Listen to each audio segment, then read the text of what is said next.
All right. Very excited to be joined today by Mick Cronin. Mick, how's the summer starting off for you? Summer's good. I don't know. I lose track of things sometimes. I'm getting older. I'm like Tracy. I don't know what week we're in. I'd say we're probably halfway. This is either week 4 or 5 of our 8 weeks that we get. We get 8 weeks in the summer, 8 hours a week for the fans, 4 hours of basketball, 4 of strength and conditioning. So I think we're in week 4 right now, maybe 5. That is that's fun times getting started with all that. I think for us, we really wanted to start talking about the transfer portal and Oh building yeah. this team from the jump. I think the big headliner, obviously, Donovan Dent. You've had him now in practice for a while, but what's been the process with him? Because I mean, starting with high school, building a relationship with him, but now getting him on the team here as a senior transfer. Yeah, well, look, fortunately, we recruited other guys on his high school team and multiple guys throughout the years. My 6 years here, become good friends with Josh Giles and Shannon's assistant and Shannon Sharp, that is, and basketball Shannon Sharp. But anyway, get people that are close with Donnie, as well as his teammates that we have here, Eric Freeney. Um, and we have many guys, obviously, that have played throughout the years from Centennial High School. So it was pretty easy, streamlined system once Donnie went in the portal. If we could afford him, we were probably going to get him. We already had the relationships, and we're the home school, and pretty much had the relationships intact. I think probably the biggest thing he wanted to know was who else were we going to be able to add with him. So it wasn't just about money for him. He wanted to win. Like his thing is, how do I get better? And he wants to he's got 1 year, right? He knows that I only get to play at UCLA 1 year. And we've already had a kind of like a little team thing and people talking about what they want to get out of their time here. And he wants to leave his mark while he's here instead of just be here and get paid. And, people talk about the NIL, and that's great. I'm all for it for the kids, but it's interesting his perspective. He knows he only has 1 year. So he's excited to, and like I said, he wanted to know who else was going to be with him on this team. So that was really kind of the only recruiting pitch, really, because I knew, he and I knew each other so as well as Coach Giles, that we didn't have to go through all that other stuff and introductory stuff. It was like, hey, I want to come there. He knows I want him, but who are we going to have? So I had to lay out kind of the vision for who's going to probably be back, who we're going to add. Do we have enough money to get some other players? But he's been great. Look, when you can add an All-American, I think somebody told me there's only 3 return. Tracy, were you right? Did you give me this one? There's from the All-American teams. I think he was honorable mention. I Right? think we talked about that. 3-5. I think they do 3 5-person teams, and then there's like 10 honorable mention. So I think there's only 3 All-Americans, somebody told me, returning in the whole country. And 2 are at Purdue and 1's at UCLA. It's crazy. So you mentioned, he wanted to know who was going to be on the team and who's returning. How much of a moving target is it for you when you're having that conversation with a guy? I mean, elephant in the room, but a Dye's situation and how that all played out. Like, how much of a evolving conversation does that have to be when you're recruiting transfers? Yeah, I think Donnie's more concerned with our best players. Right. And our best players were Tyler Bilo, Eric Daly, and Scott Clark. That's who he was concerned with, rightfully so.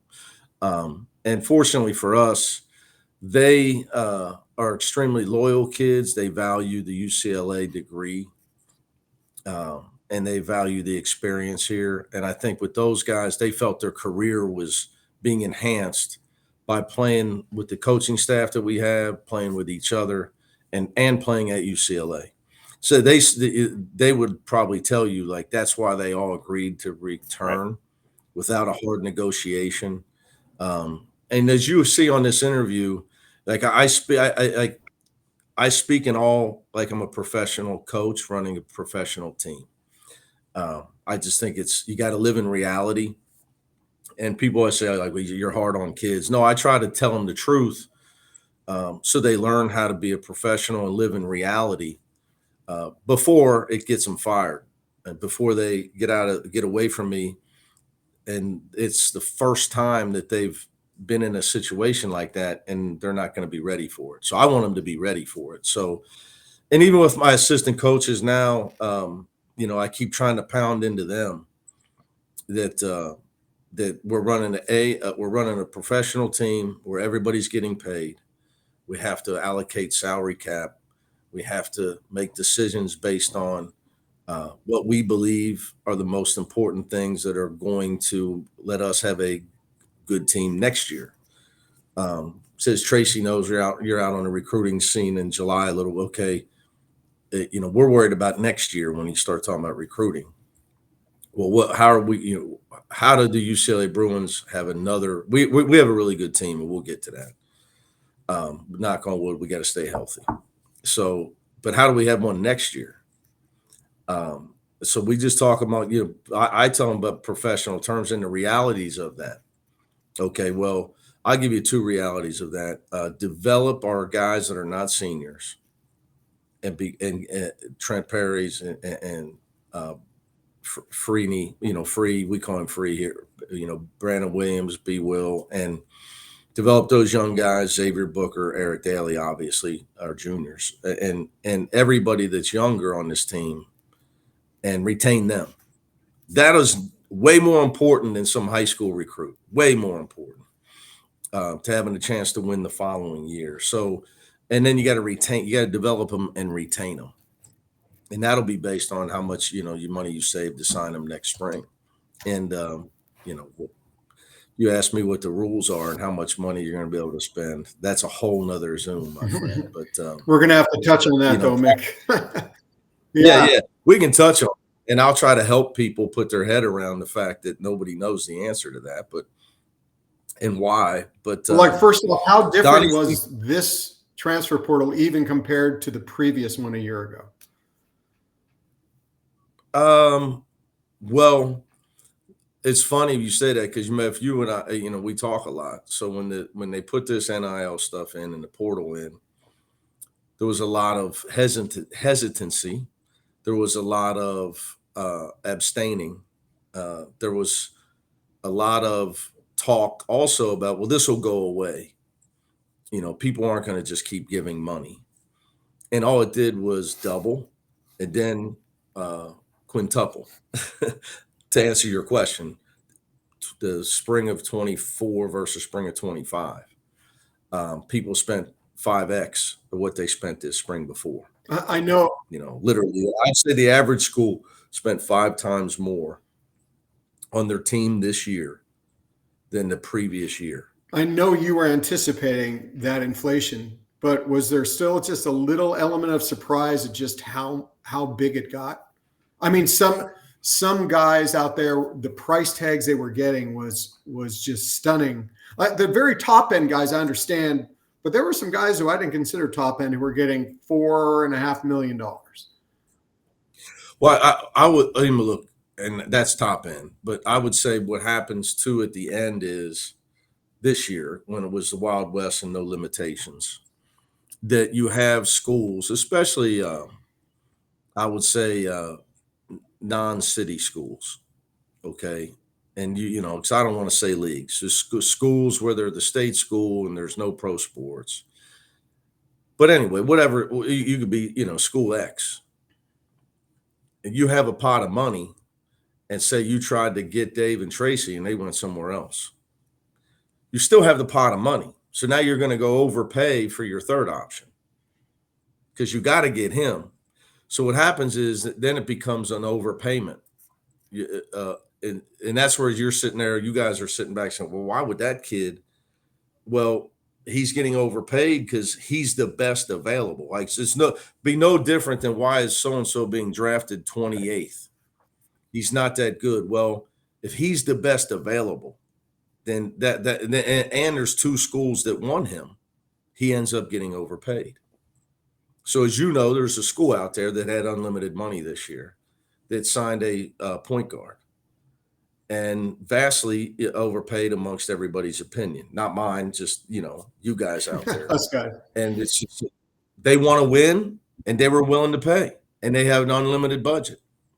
So, as you hear the football coaches do most of the talking on this. Everybody wants some sort of system where we know what the hell's going on. Whether it's a salary cap, whether it's collective bargaining, where the government gets involved. The hardest thing is when you've been in the business my 23rd year as a head coach, and I don't know what the rules are. Beyond the monetary, I'm telling you, for the first time in my career, I can tell you I don't know what the rules are, and that's a problem. So I'm a pretty smart guy, so I have to have a plan for, and we're talking about next year's team, right? Of putting together a formula for where we're going to spend our money, but also I have to have a formula for where we're going to spend our money if we have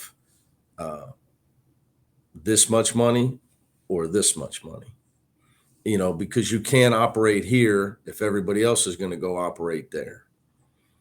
So you're monitoring it daily. As the Men of Westwood for us has made changes to evolve with the times, but they're still unbelievably important in many different ways, whether it's advertising or what have you. But there's just we don't know where it's all headed. And you say, what I would say is the first piece of this is going to drop that the players as student athletes that get deals denied by the new system of NIL, which would be called NIL Go, and the deal would be denied by the overseer, which is Deloitte, are going to sue. They're going, and it's going to be organized. They're going to have backing. It's not going to be just some random situation. It's going to be like the Ed O'Bannon, where there's backing, there's a point to this. And you've had the judge already say that she doesn't like reading anything where there's limitations on earnings. So, that's when I sit there and say, I don't know what the rules are going to be. That's why you have to monitor, because if there's an injunction in a month after the first time that somebody gets denied, can't regulate my earnings, unconstitutional, wins an injunction, then all this system of NIL Go and Deloitte is back out the window. And now you have how much money you can raise plus your revenue share you're paying from the school, and it's right back to where it was in April. So you have to be prepared for both if you're in my situation. Because if next spring if you got people spending $12 million and you're spending $4 million, you have no chance. So Men of Westwood, ongoing effort, correct? I mean, even though if you go by, you see it, I'm wearing it for a reason. I mean, I have a bunch of them, and we have nice, comfy shirts, but I wanted to make sure everybody realizes the importance of it.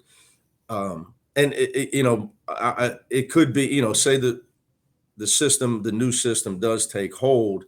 There's still a place for Men of Westwood going forward, but it could revert back to what it was. So you just don't know where we're at right now, Trace. As you know, there's schools out there that are like, as you know, you see if some football player signs a deal for $5 million. Well, if that school were to give him that would be 33% of their revenue shares for their football team. So you know that they're not planning on only having 15 million, that school. If they're going to promise a guy 5, they think they're going to have 40.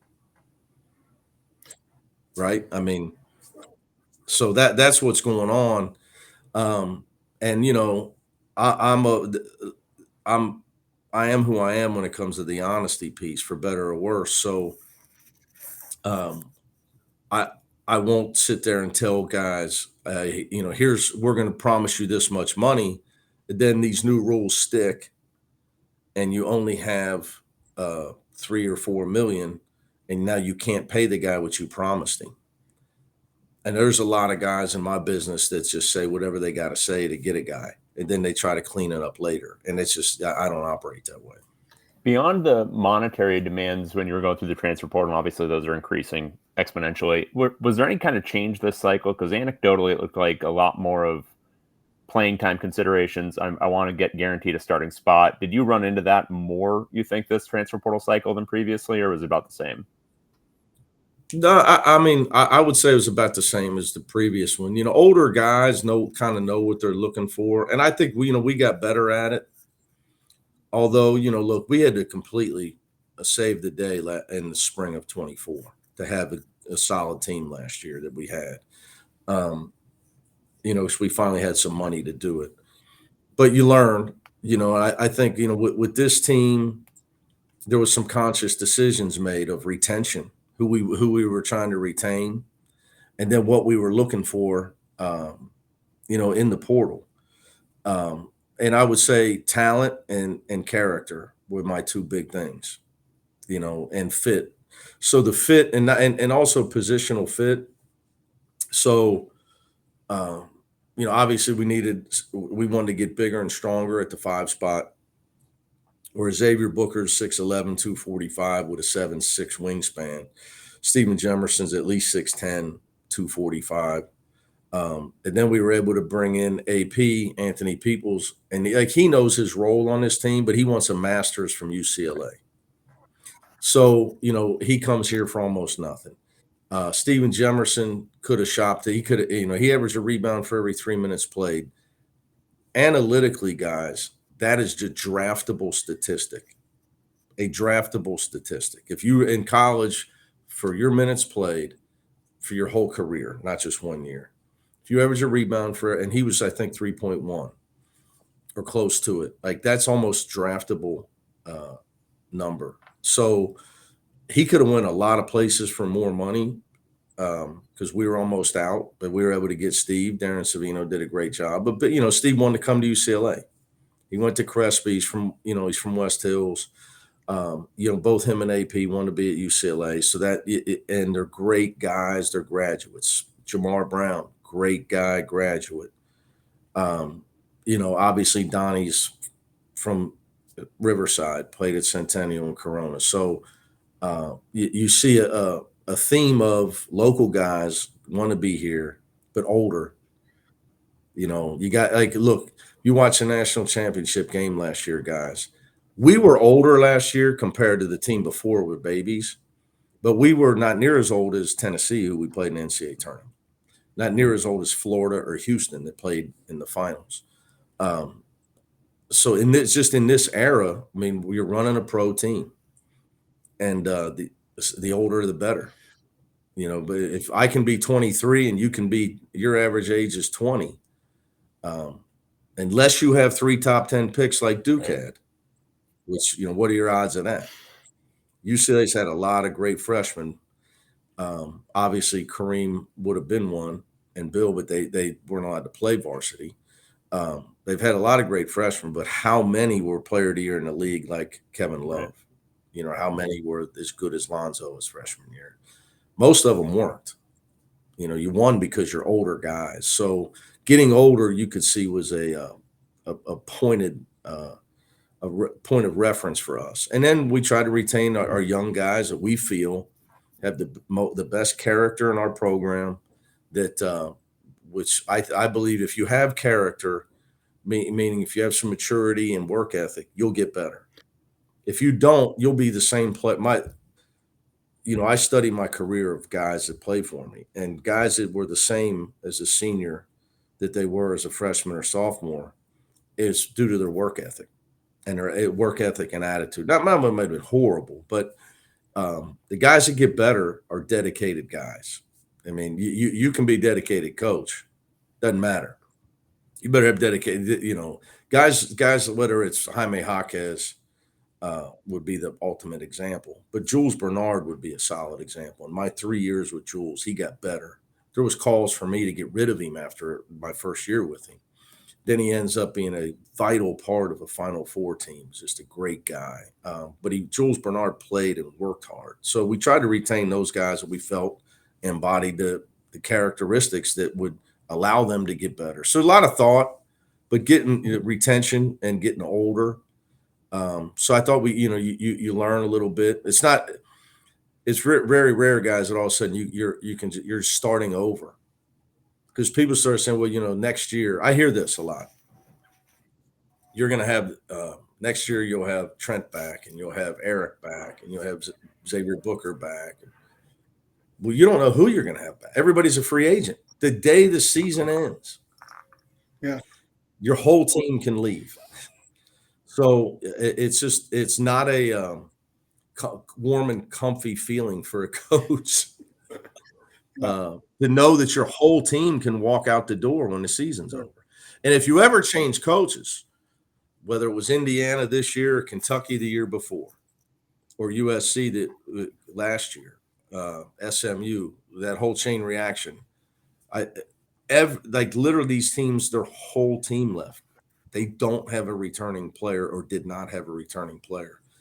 So that could be it could be some sleepless nights. So when you think about next year's team, though, I think development and retention, development this year of our younger guys, underclassmen, and then the ability to retain them in the spring, which brings me to Mena Westwood and everything you got to do to be able to retain them in the spring, depending on what the going rate will be next spring.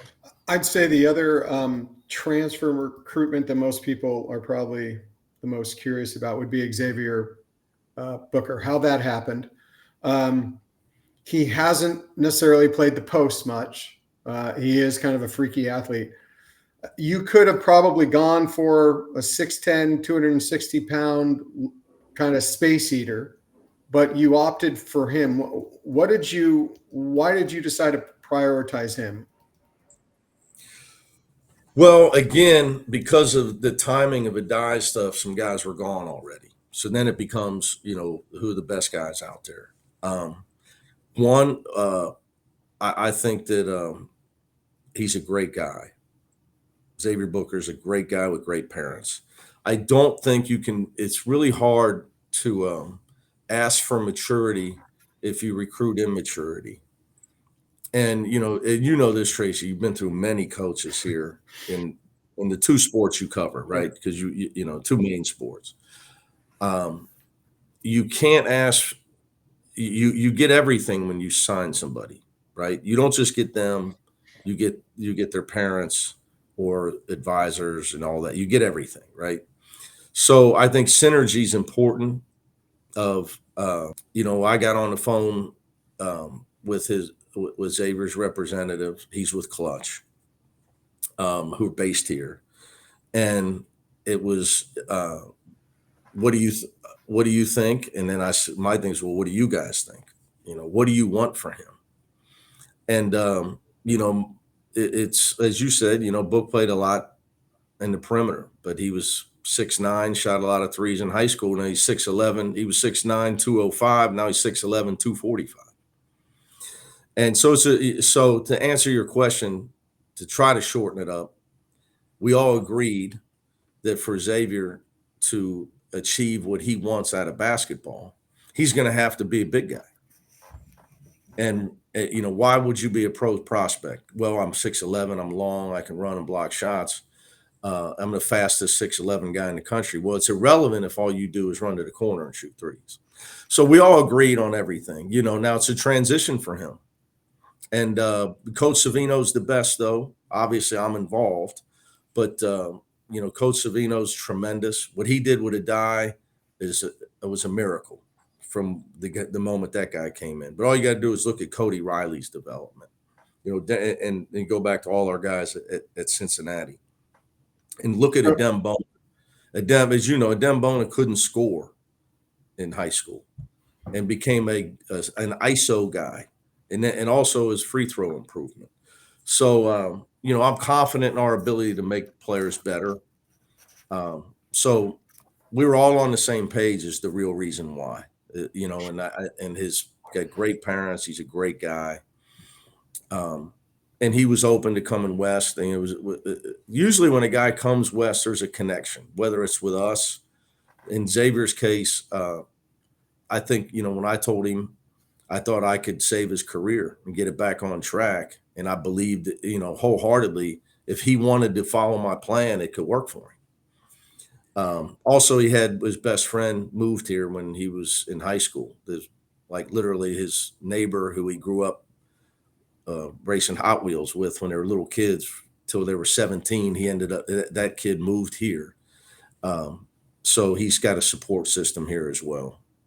So a couple of things. First, Mick, I don't think this generation plays with Hot Wheels. But they don't even know what they are. I don't think if you said that, they think they're collector's items. What you're talking about? They're collector's. You know that old orange track, right? No. Yeah, they're collector's items now, buddy. Yeah, I got some in a closet somewhere. On Xavier Booker, what have you seen from when he started summer practice to now? What do you see out of him, projecting him to play the 5? Well, he's long and he likes to block shots. I think defensively they adjust. Look, there's just adjustments for him. He's been guarding a perimeter 4-man his last 2 years.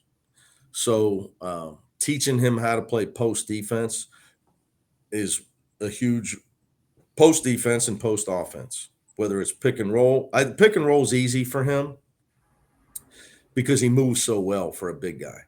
What we would call bodying up and walling up in the post and playing one-on-one defense in the post where you're not a shot blocker, where you're trying to basically build a wall on a guy and make a guy miss. It's a change for him. He's got to come a long way in that area. But again, it's just, like that's teachable, Trace. That is very teachable. And then, having the mindset of I'm 6'11", give me the ball down here. No, if I get the ball, well, he's got a great skill level. He's just got to be physical and catch it. And from there, his skill levels, he can pass. He's a willing passer. He can score. And obviously, when Tyler Bilo, you want to post him up, Xavier Booker can shoot. He can make threes, especially if he's just standing there wide open and those are the only ones he takes. He's going to make a high percentage, which is really all he needs to do the rest of his career, not just at UCLA. But impact the game around the rim, I think, there's different things, footwork, but they're all teachable things. It's the most important thing for him or any big guy, motor, and motor. Yeah, and I try to teach all my guys this, whether you're Adem Bona and Jalen Clark, both guys that got drafted, and I think will stick in the NBA because motor, and motor. Not shooting, dribbling, or passing. What they do when they don't have the ball. Well, that's a big transition for Xavier. And that's our job to help him with that. And then we got Big Steve with him. How's Jamerson project? Yeah. Yeah. Well, AP's coming off a knee injury, so he hasn't played live yet. But Steve is everything we thought and more.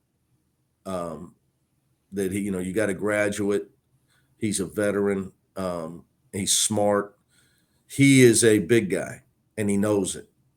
So he, like I said, he rebounds, and he rebounds with a vengeance. And he's already so when I say he don't have to learn post defense, walling up, being big, being strong.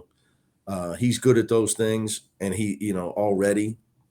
The biggest thing for us is like Steve and Tyler really helping Xavier with those types of things as he's making a transition.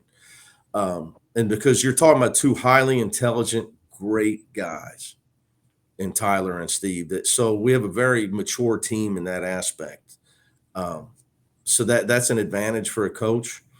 But yeah, couldn't be happier with Steve. If you said to me, hey, Mick, what's the key to be, why is he such a good rebounder? He's a two-handed rebounder.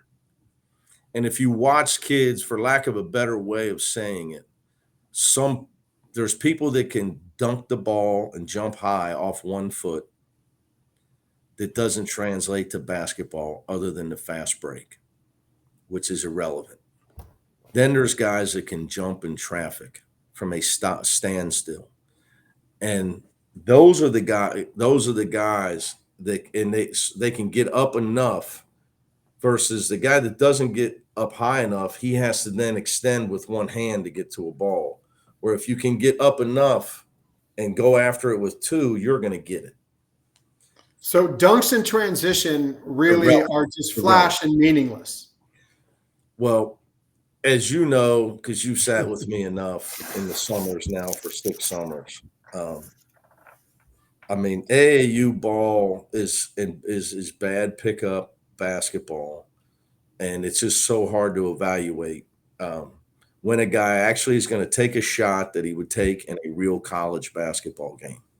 Not a pro game. I don't care about the program. I coach a college game. In a college basketball game, how many times there is somebody going to take 15 dribbles in a possession? It's not going to happen, So there's shots that are taken in college games. How many times do you see those shots taken? So, dunking on the fast break, irrelevant. Leaking what we would call, where I was from, you're cherry picking, and the West Coast it's snowbirding, leaking out. It's and then guys said, well, he got 20 points. We just had Bob Myers speak to our team, and he said like Eric Daly had a question like, what would be the most impressive thing if so? He goes, well, let me say this: if there's guy's stat line is he averages 20. And you used to be able to fool people, but you can't anymore because analytics are advanced and they can chart your efficiency of your scoring. And how do you score? Where you were ahead of the game, if you could do that 20 years ago and you were the only one doing it, and it's like, I just tell you back, you guys have heard me say this to you, man. There's only 2 kind of players: guys that help you win and guys that don't. And I don't care how high rated you are and how many you had a windmill dunk on the break. How effective are you against defensively? Are you always in the right help position when the pick and rolls happening out front? Like that, Matt, that you can't, like, I can't play you if you're not in that spot. So no matter how well you can do I literally can't play you if you're not stopping the roll layup. And because there's multiple pick and rolls, probably 80 in a game, in a college game at times. So if you can't stay in front of your man. So Steven Jamerson is a winner. He does things that impact winning. And number 1 is rebound. Number 2 is he's big and strong. And as Book is making that transition, you have a guy like Steven that with him, that's already been that type of guy. So I'm really happy with those 2 guys. We haven't seen AP yet. So I don't think Tyler's going to have to play any 5.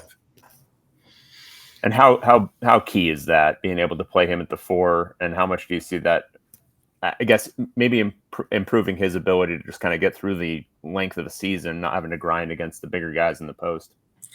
Yeah, I told him, you get more open threes when you're being guarded by a 5.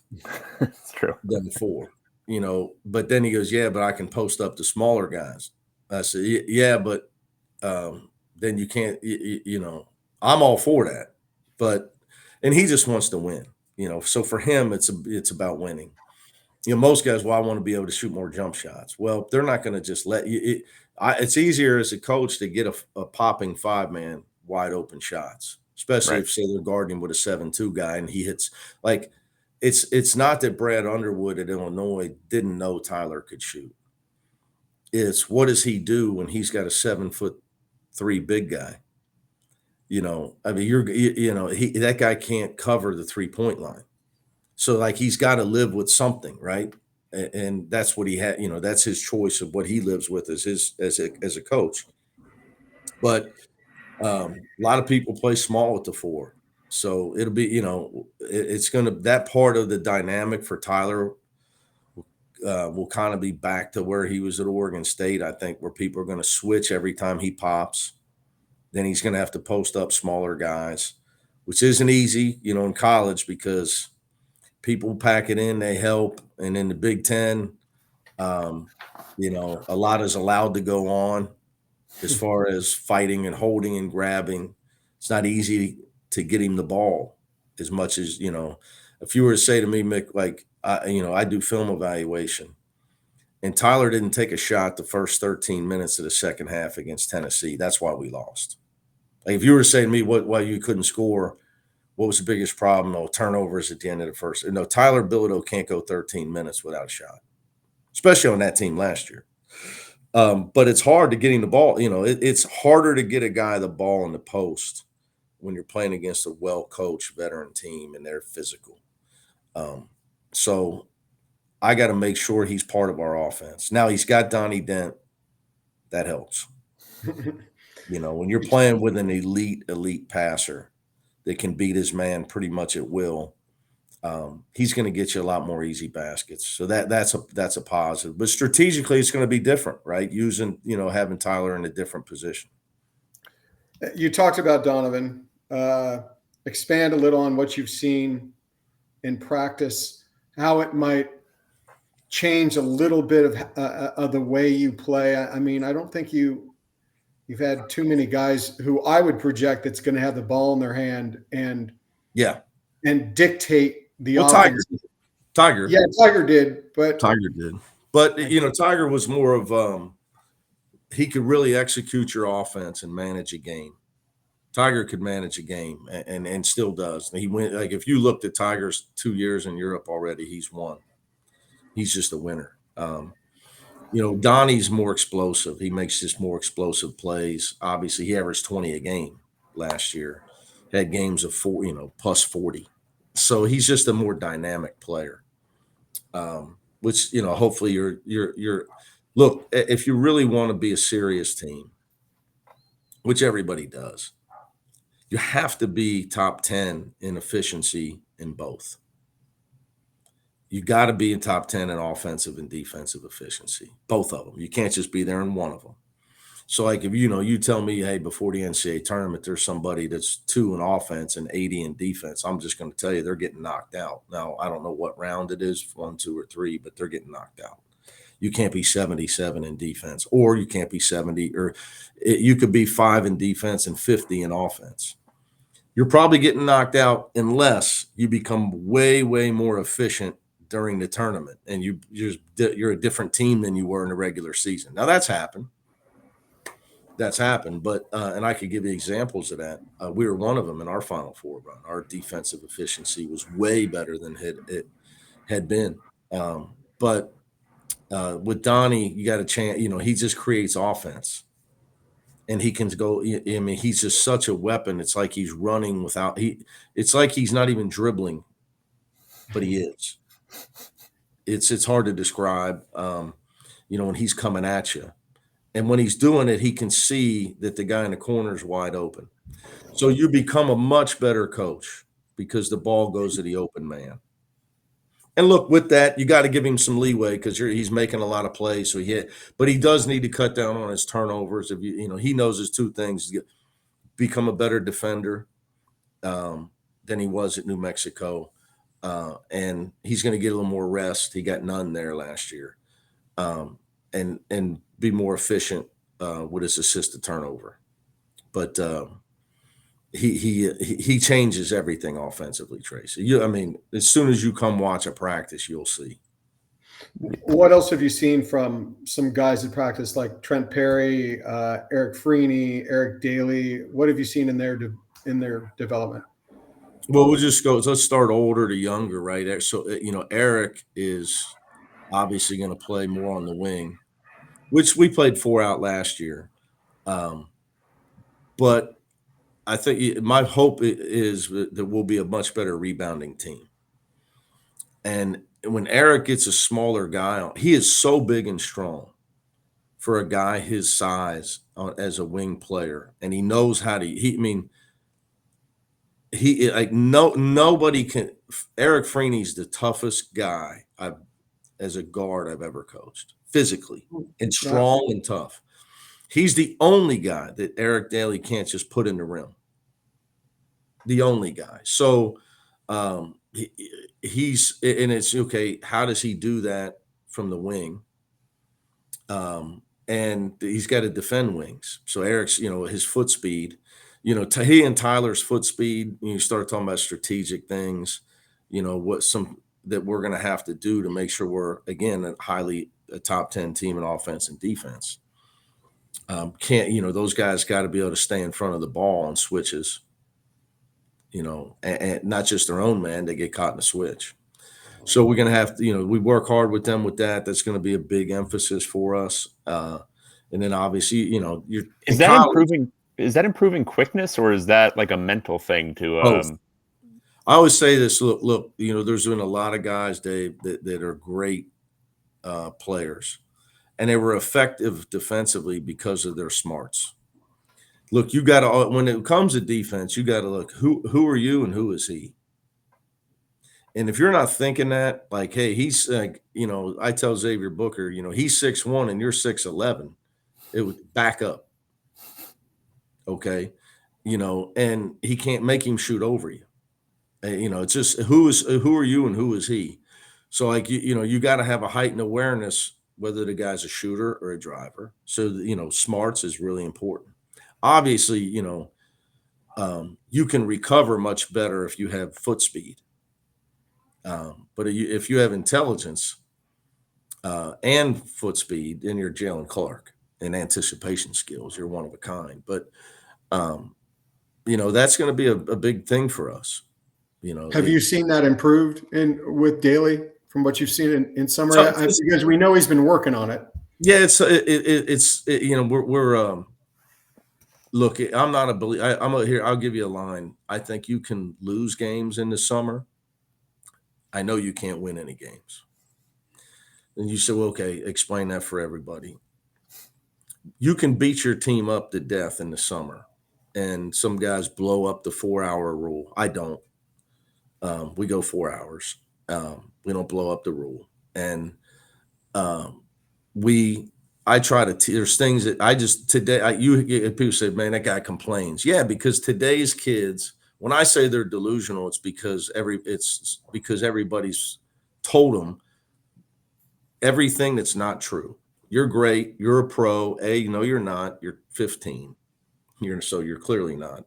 You're not great. You don't know how to set a screen, how to use a screen. Just let's start with that. You don't know how to defend a screen. You don't know how to use a pick and roll or set a pick and roll. And earlier I was on or off ball.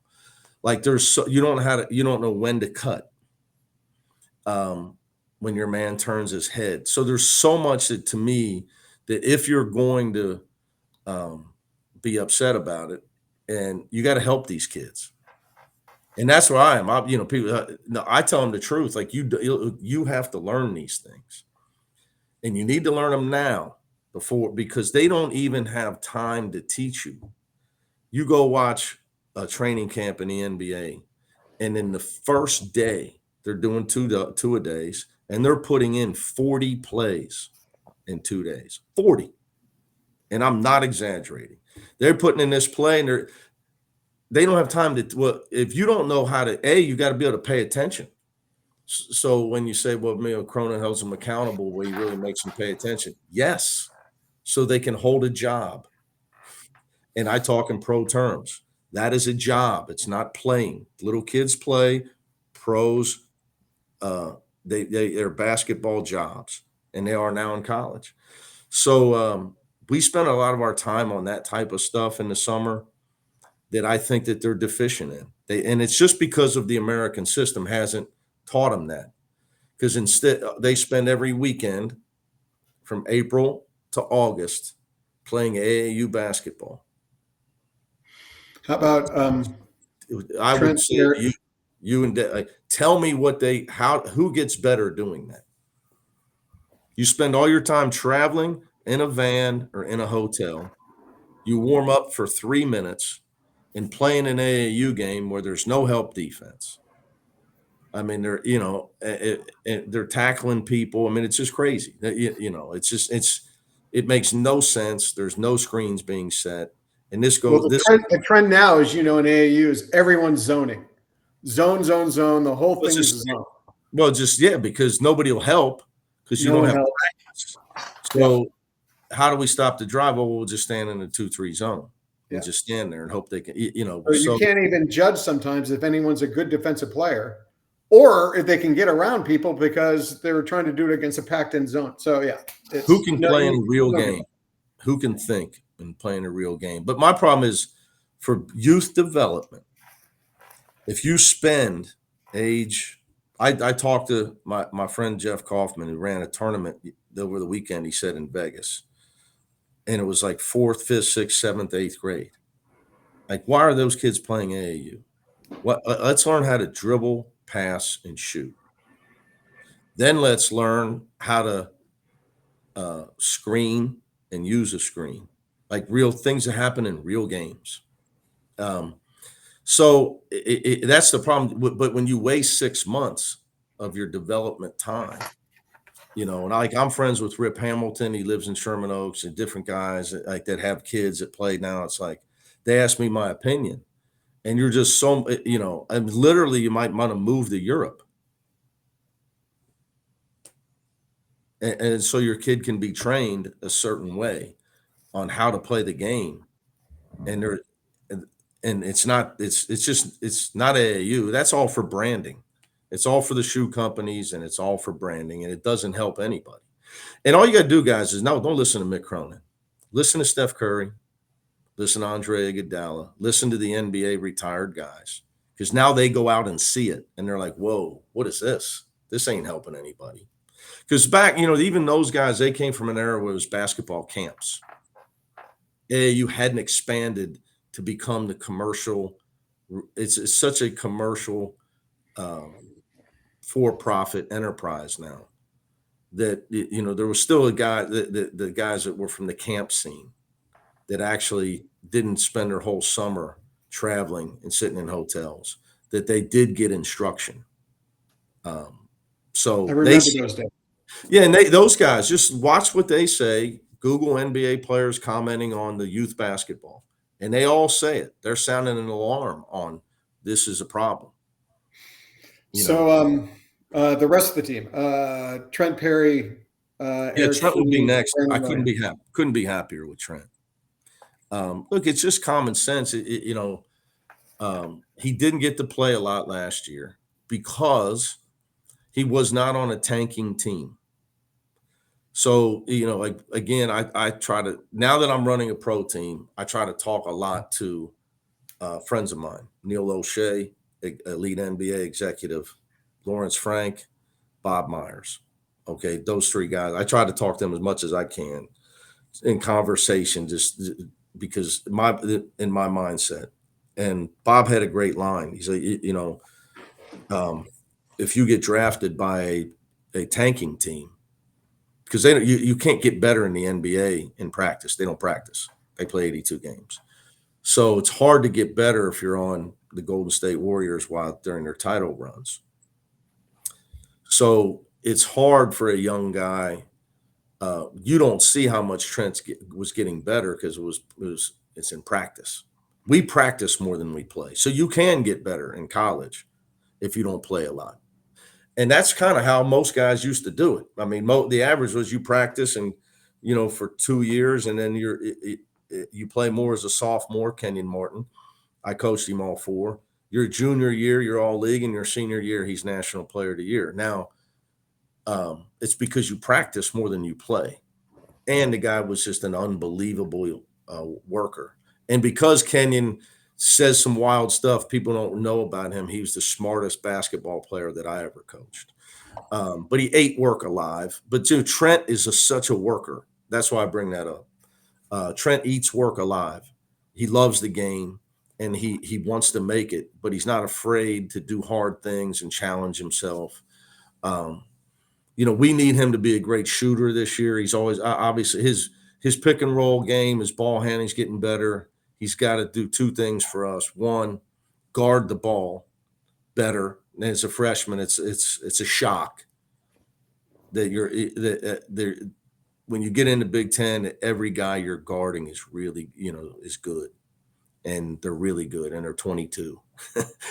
So you got to stay in front of them. And then we really need him to be a shooter this year. Not that he's not going to, pick and roll. We're working on his pick and rolls, and he's got the ball. But Donnie is Donnie. So you're going to get a lot of wide open shots on this team. when people are concerned with Bilodeau's scoring, and Donnie Dent's a problem, and Sky shot over 50, I think, from 3 from Christmas on last year.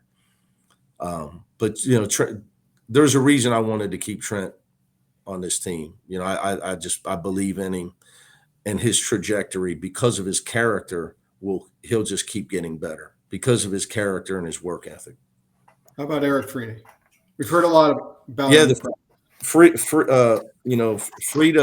Free's the quiet assassin. Like I've told him during his redshirt year, we need you, for his career. He's never going to be a point guard. He's an off guard. So you got to become a great shooter. Now, Free was a great pull-up shooter, a la Johnny. I said, you got to become a great shooter, a three-point shooter for his career. Because as you know, toughness, he's got all the toughness you need. There's no tougher guy on our team than Eric Freeney. So talk about a rebounding guard and a guy that'll run you over on defense to get through a screen. Like, you don't ever have to worry about that stuff with him. So finding his niche and learning how to just shoot it in, play off the shot fake. And he's having a great summer. Now, look, if you get on Donovan Dent's team, you get a lot of wide open shots because it's hard to keep him out of the paint. We play a lot of 4-on-4 trying to grow our defense. But couldn't be he's just a great guy. So he's such a team guy. Same as Brandon Williams. Brandon, same thing with him. He's developed and gotten older and stronger, and he's going to play. I mean, Brandon Williams is going to play for it. Because he started many games as a freshman. And he sat out last year. So you can count on Brandon. He plays smart, and he's tough. Making wide open shots on this team is going to keep a certain guy on the floor. That's why Jamar Brown is going to be so important for us, because you're going to get some wide open shots. If you can defend and just knock down shots, when you play with a guy like Donovan Dent and you got Tyler Bilodeau going to take a lot of attention, you're going to get open looks, man. So it's important for those guys to be able to defend their position, make open shots. They don't need to do a whole lot with the ball. And especially because you got Sky and Trent they're pick and roll guys as well. You talked a little bit about high school recruiting in this era of NIL and transfer portal. What is high school recruiting? Like specifically in general and for you and for UCLA, how does that fit? How is that a piece of your recruiting puzzle? Well, it's a piece. I think what you got to do, and I got some good advice from my 3 guys that are consiglieres of mine that are in the NBA. Because now, look, you got a salary cap. So how much of your salary cap are you willing to allocate to freshmen? Let's say you got a certain number in your head and you're willing to give that all to one guy, or do you want to break that up amongst 4 guys? Then you have to look at the analytics of what is your chance at retention of that high school player or players that you recruit. So if it's a 1-year high school guy, meaning in his mind he's going to the NBA, because people always say, with this freshman or that, why is he going pro? Well, because he's going to put his name in a draft. He was going to do it for 3 years. He's not all of a sudden going to change his mind. So you got to know that you're taking a 1-year guy, no matter how good of a year he has. When you're dealing with that guy, it's okay. Well, how does he fit in? Can he help us win in that 1 year? And how much is he worth to your salary cap? So it's not the old days of, well, he's ranked here, he's from LA, we got to get him. Well, first we got to win. We got to win. So winning is what you're trying to do. And I'm the Lakers. So it's not the old UCLA. So like when somebody says, well, we got to get this guy, and look, the chances at retention go way up if the guy's local. So when you do evaluate the portal the last 3 years, and you have numbers, 44% of the top 100 players in the country have transferred combined over the last 3 years after 1 year. So now there's 56% left. How many of those transferred after their second year? Okay, so now you're around 30% chance that you sign a high school guy that he will still be on your team as a junior, because some guys are going to go pro at this level, and that's fine. I just gave you, there's a 30% chance that he's going to get to be an older guy that you can win with. So there you have your answer. And he's got to factor in. Now there are, unless obviously there's guys out there that can help as a freshman, right? Kevin Love, obviously Lonzo, but there's a lot of guys that are going to go pro at play, and how much they could maybe help your team win. Your older guys, but you better have really good. If you don't have really good older guys, you better have three. It'd be like Duke. They had 3 top 10 picks last year. Yeah. Is this an especially strange time to be recruiting high school? Because, as you said, you now have a rev share salary cap, as do every program. Maybe that's what I'm saying. The uncertainty of it. What are the rules? That's a whole other problem, Dave. What are the rules? Right. Right. The thing is the inflation. Anybody want my job? Yeah. No. The money's good, Dave. So yeah, I'm not complaining. I'll take it for a year. The strategy of it, you just got to embrace figuring it out. But back to I know what you're trying to say, Trace. Like sure. Look, you can't get on here and say high school recruiting is not important, because if you can get a guy that's the right fit, that's the guy you want. The difference is you used to say, okay, first of all, you knew who was coming back, because there was no transfer portal and very few people transferred.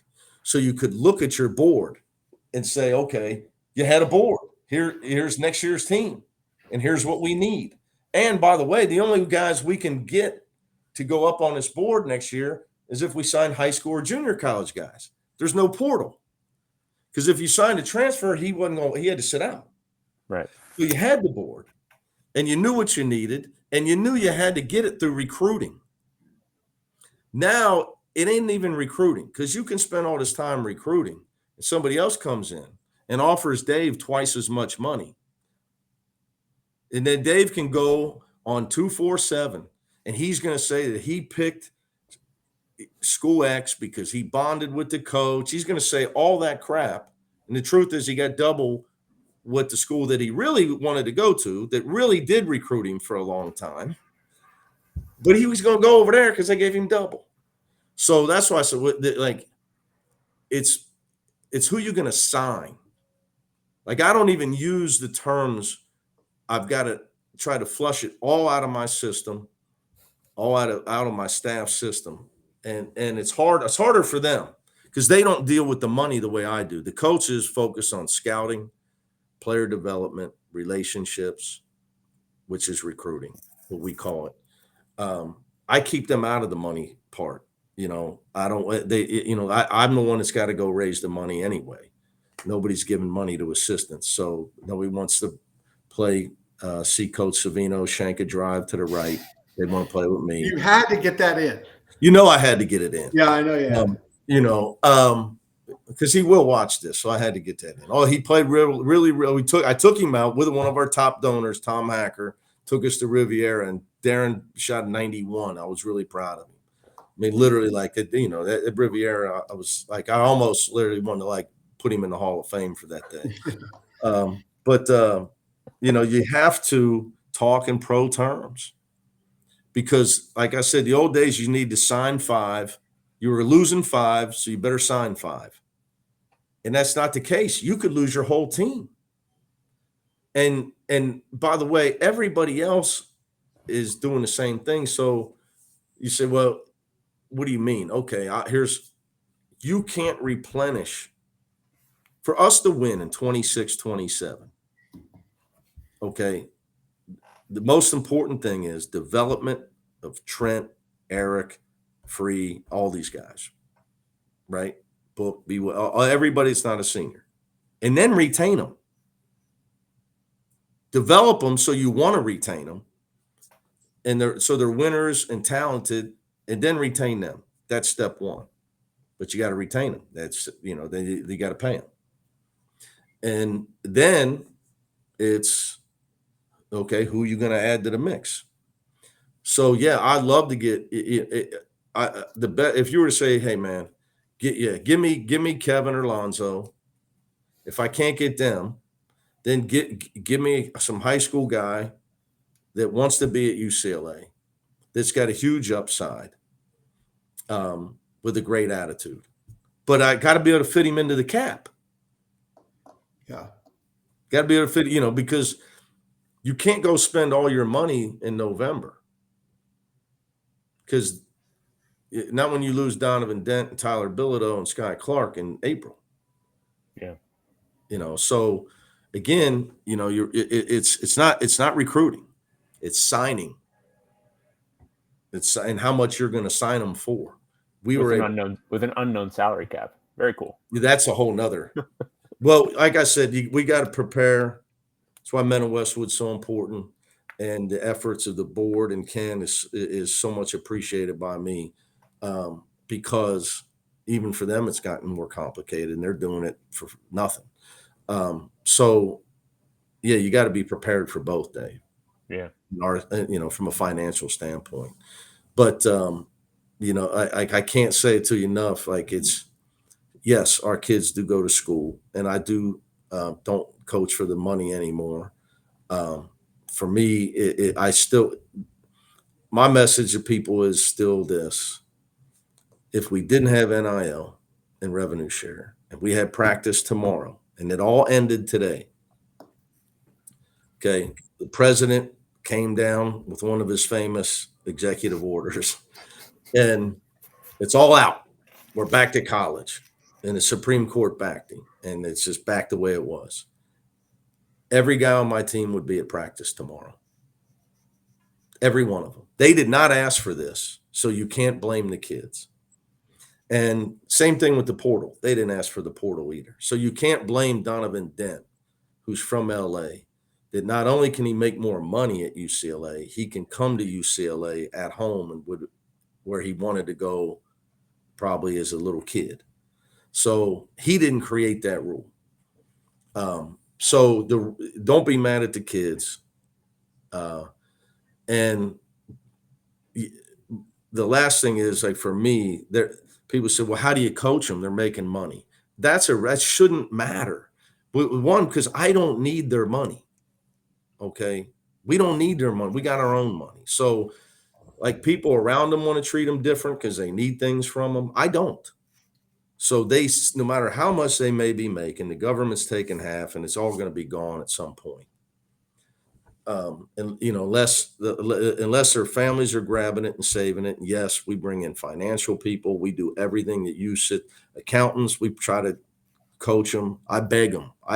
I show them everything as far as my finances. That being said, you still got to try to teach young people, whether they're making money or not, how to survive in the real world. So that's what this is still about for me. Okay. And the job of playing basketball, you have to be able to follow instruction. You have to bring value, or you will be gone. How do you bring value? Well, if you're 6'11", it's probably blocking shots and rebounding and being an effective defender. If not, you're probably gone. So to me, teaching that to Xavier Booker and teaching, Donnie Dent, that your assist turnovers got to change, and your defensive efficiency. Yeah, he's second in steals in the Mountain West, but his pick and roll defense, his ability to draw some charges and contain the ball and show that he can play tougher on the defensive end like a Chris Paul at his size is the key to him playing in the pros. And I'm not afraid to tell him that. I'm not afraid to coach him through it. And to me, if you don't do it, you're doing them a disservice. So it's irrelevant to me that how much money they're making. It's completely irrelevant. They're young and they have a dream, and you're trying to show them how to achieve it. And you got to and also coach them through dealing with their parents, then their friends, and their workout guy and their agent. That's a new part of this job. You're never tempted in practice to say, "Hey, man, we're paying you millions of dollars, and you are still going off of 1 foot." Well, it's my job. Like, here's the thing. Put him on a treadmill at speed 9 for about 4 minutes. I bet you he stops going off 1 foot. Like, there's like, I would say I'm a big fan of listening to other coaches, but not a lot of them.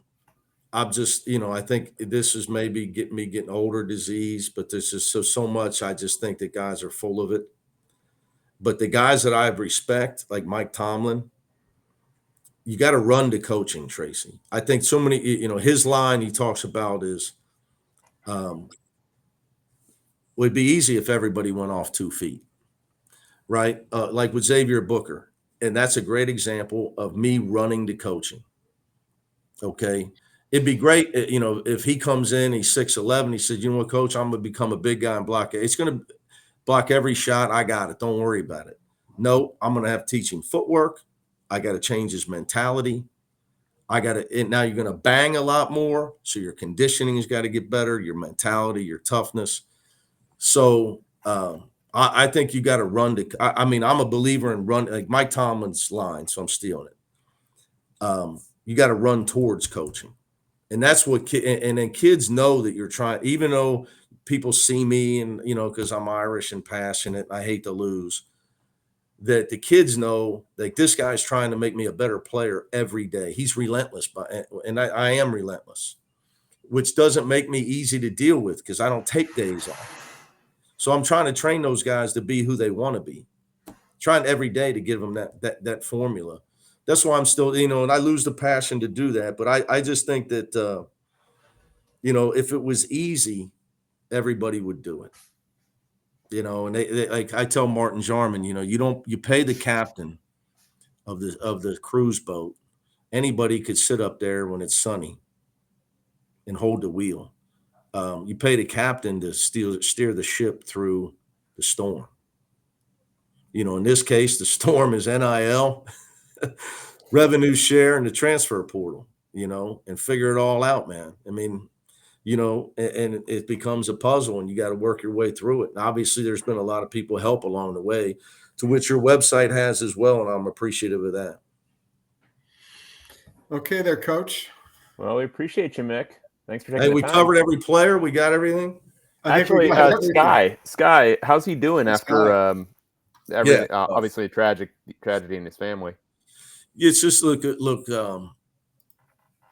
for Sky, like this, he's unbelievable as far as his maturity, but he's still human. Yeah. My concern is that because he's the oldest of 5 kids, and he lost his father a few weeks back. After, people don't know, when he left Illinois as a freshman, his father had a couple strokes, and he went to Georgia to help. Went home. He didn't leave because he got in a fight with Brad Underwood. That's when the stroke started. So his whole college career, this has been an issue. And then obviously we thought we lost Kenny Clark last summer. Then he succumbed to the stroke. It's been a brutal run for Sky, his mom, his brothers and sisters, but Sky being the oldest, and having to make decisions. And the things that he's gone through, it's just hard. He's handled it so well, but I know he's human. He's still human. So he doesn't show it.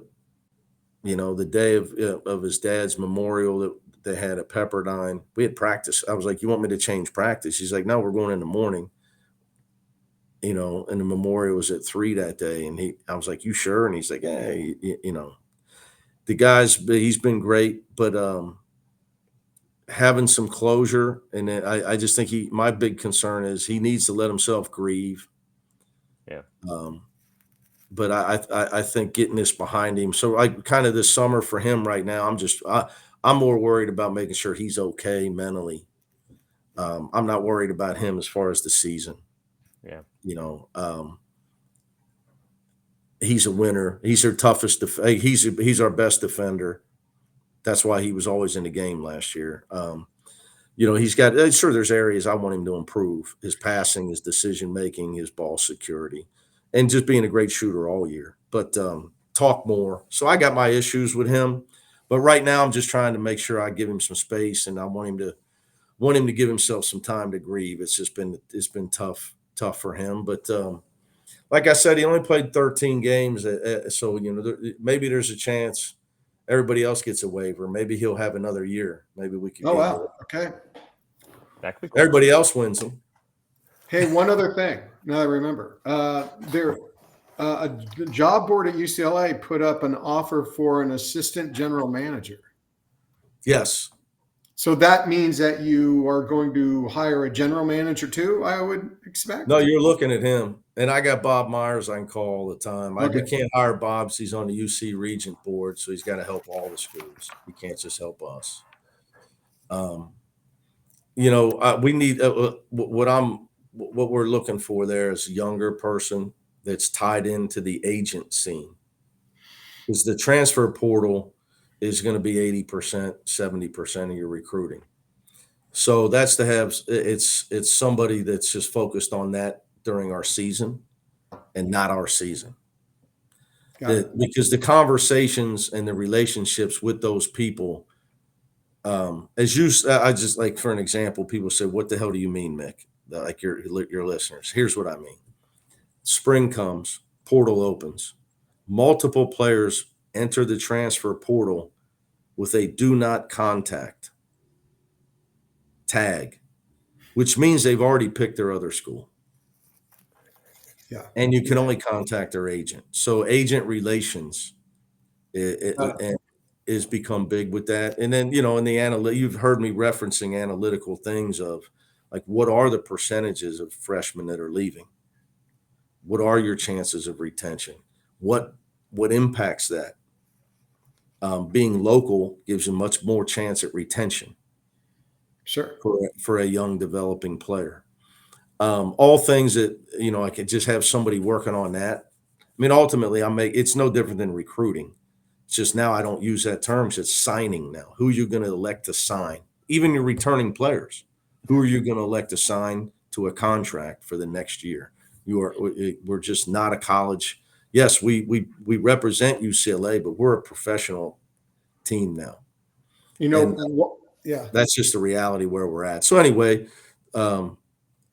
connections on that, and connections to the NBAs are relevant. It's portal agents are younger. It's a different generation. The guys that have the majority, even now the bigger agencies in the NBA see the money in it, so they're starting NIL. They're having younger divisions, but it's a much younger crowd. The NIL agent of the high school college player versus, who represents Steph Curry. It's not the same guy. Sure.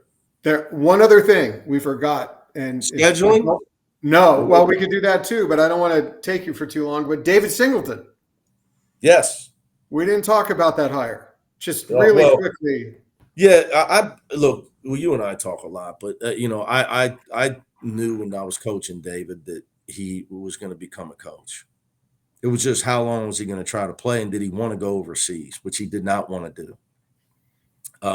He's like me; he loves LA, so he wanted to come home.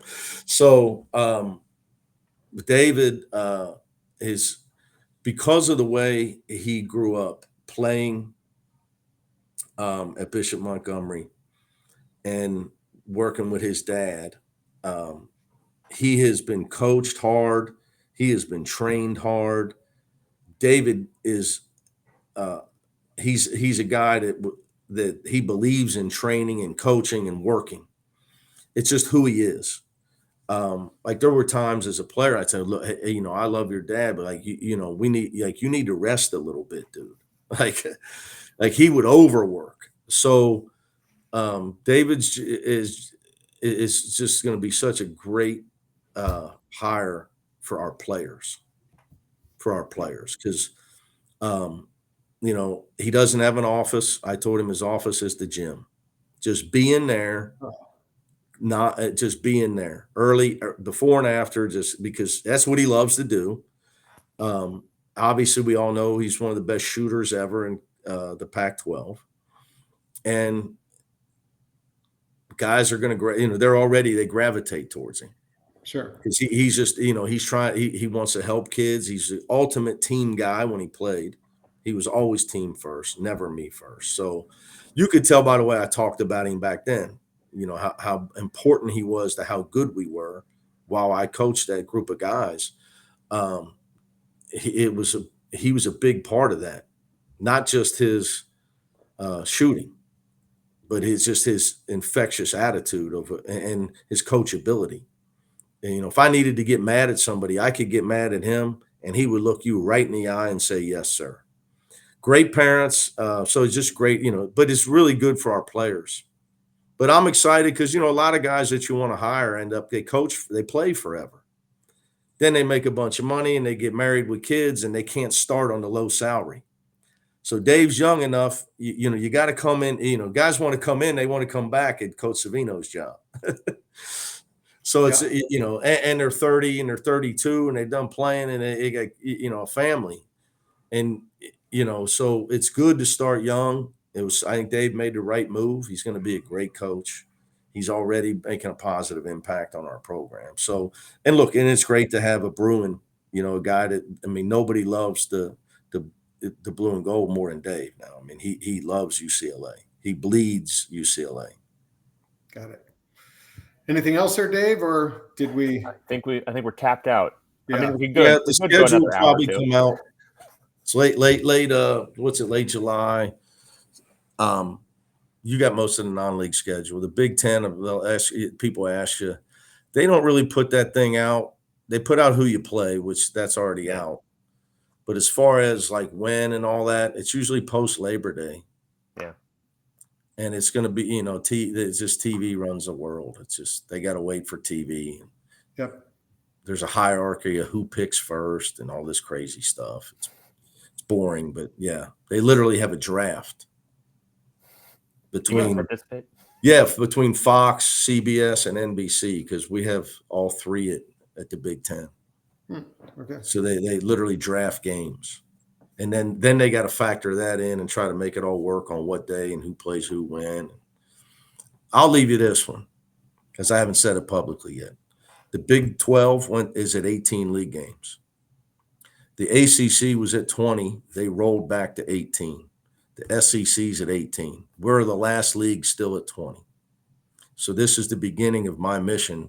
We should go back to 18. We'll see. We'll see how miserably I fail at this.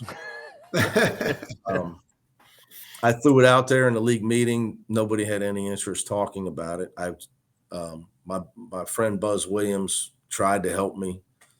Now the leagues want 20. The ACC agreed to roll back because they figured we're not getting enough teams in the NCAA tournament. They only got 3 in last year. So they were open, it was panic. That cost them more money. The leagues want more. Big Ten wants 20. They want 22. Right. It's more inventory. It would eliminate travel for us, which would help. And I think, it would, now that there's been some relaxation on scheduling as far as multi-team events, there's going to be a lot more creative stuff coming around that I think we could be at a disadvantage in the Big Ten as the creative scheduling stuff continues to grow and we can't play as many non-league games as the Big 12 or the SEC or the ACC. So it also, again, it would eliminate a road trip for us. Yeah. Theoretically. So we'll see how that goes. But like I said, we'll see how miserably I fail at that. So, okay, we'll help you out on that one. Yeah, you could just sit down and do the numbers on it, and then you'll see the events like the Players Era, and that once somebody does that, somebody's going to do another one and another one and another one. And we could be at a disadvantage as far as playing 20 and the others playing 18. So we'll see. It's good to catch up with you guys, though. Yeah, you too, Coach. Really appreciate it. Yeah. Remember, the key is when you ask me how practice is going in the summer, nobody got hurt. That's the key. Always that is the key. Okay. All right, guys. Thanks for having me. Appreciate you. Appreciate Been it. to Westwood. Let's go.